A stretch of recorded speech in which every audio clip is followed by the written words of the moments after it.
Apple TV+ൽ ഫെബ്രുവരി 14 ഇറങ്ങുകയും അത് കഴിഞ്ഞ് അവിചാരിതമായി ഞാൻ നമ്മുടെ സ്ട്രീമിംഗ് ആപ്പിൽ ഡൗൺലോഡ് ചെയ്ത് കാണുകയും ചെയ്തൊരു സിനിമയായിരുന്നു ദ ഗോർജ്. നല്ലൊരു പടമാണ്. എന്തോ ഞാൻ പ്രതീക്ഷിച്ചതല്ല പടത്തിലുണ്ടായിരുന്നത്. ഞാൻ കുറച്ച് ഇടി വെടി പുക അങ്ങനെയൊക്കെ വിചാരിച്ചിട്ടാണ് പടത്തിൽ കയറിയതെന്ന് വെച്ചാലും അതെനിക്കൊരു വിഷ്വൽ ട്രീറ്റ് ആയിരുന്നു, സൗണ്ട് ട്രീറ്റ് ആയിരുന്നു. ഞാൻ പടം കണ്ടിട്ട് കുറച്ചധികം ദിവസമായി. പക്ഷേ അതെനിക്ക് പറയണം തോന്നി. അതുകൊണ്ടാണ് ഞാനിപ്പോൾ പറയുന്നത്.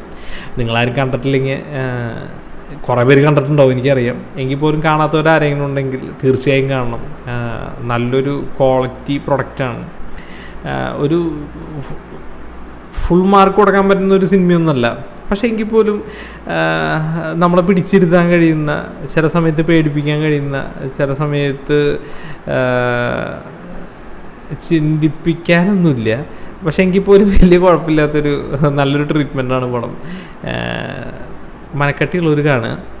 നല്ല സൗണ്ടും ഇതൊക്കെ അത്യാവശ്യം നല്ലൊരു ഫീലുള്ളതാണ്. അപ്പോൾ ഓക്കെ, കണ്ടതിന് ശേഷം നിങ്ങളുടെ അഭിപ്രായങ്ങൾ കമൻറ്റിൽ രേഖപ്പെടുത്തുക. Bye bye.